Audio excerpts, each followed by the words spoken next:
Prije ovog videa želim se zahvaliti E-Media mreže kanalu što je vidio ovaj moj video, što mi se zahvalio jednim lijepim komentarom, te sam sad skontao ovaj video. Hvala ti puno na ovim lijepim riječima, baš sam se prijatno iznenadio kada sam vidio.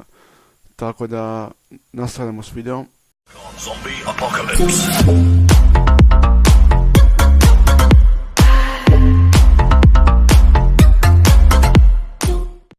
I dobrodošli u novi video na kanalu PC Tech. Danas ćemo malo pričati o kanalu i nekim važnim stvarima. Dakle, zašto više ne snimam tako redovno, jer iskreno YouTube algoritam više nije sad svoj. Znači, ne znam što se događa, ne znam što oni misle u svojoj glavi, tako da u biti sve male youtubere poput mene koji se pokušavaju probiti, koji pokušavaju nešto napraviti.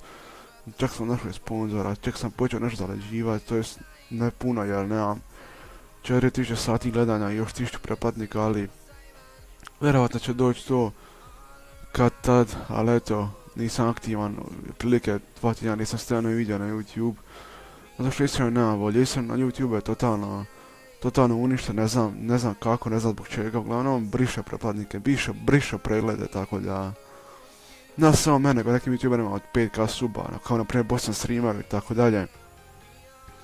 Jedan dan ima 300 pretplatnika, jedan dan ima 250, pa se spusti na 217 i čista mira, pa sam nakon minutu dirao na 250, sad ima 244, tako da jedan dan sam imao 320 pretplatnika i on je makao tih 20 subscribera i više, tako ne znam zašto. U biti, ako vi želite da snimam videa snima sam zbog vas, možda i raskrijem suradnju sa sponzorom, tako jer nema smisla snimat, nema jednostavno smisla.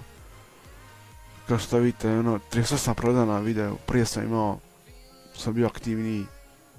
Možda je to i do mene od aktivnosti, ali jednostavno padne volja. Zamislite kako bi bilo recimo nekom YouTuberu od, šta znam, 10.000 pretplatnika da snimi video, sve edita, trudi se, jedan put ima virtualno ima 9500 pretplatnika, smanji mu za 500. Ne znam zašto YouTube radi, a možete vidjeti ovdje u kanalu kad idete. Imam 2419 pregleda, imao sam preko 3000. Ne znam zašto to YouTube radi, iskreno. Ako vi želite da snimat, ostavite komentar ispod videa, tako da to je bilo to za ovaj kratki video. Ako ste se uživali, ostavite like, share, subscribe. Samo da još napomenem da ovaj video neće biti sponzoriran, jer nema smisla.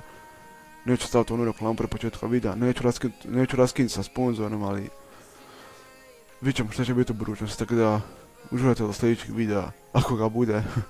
Pozdrav! We can make a wildfire getaway.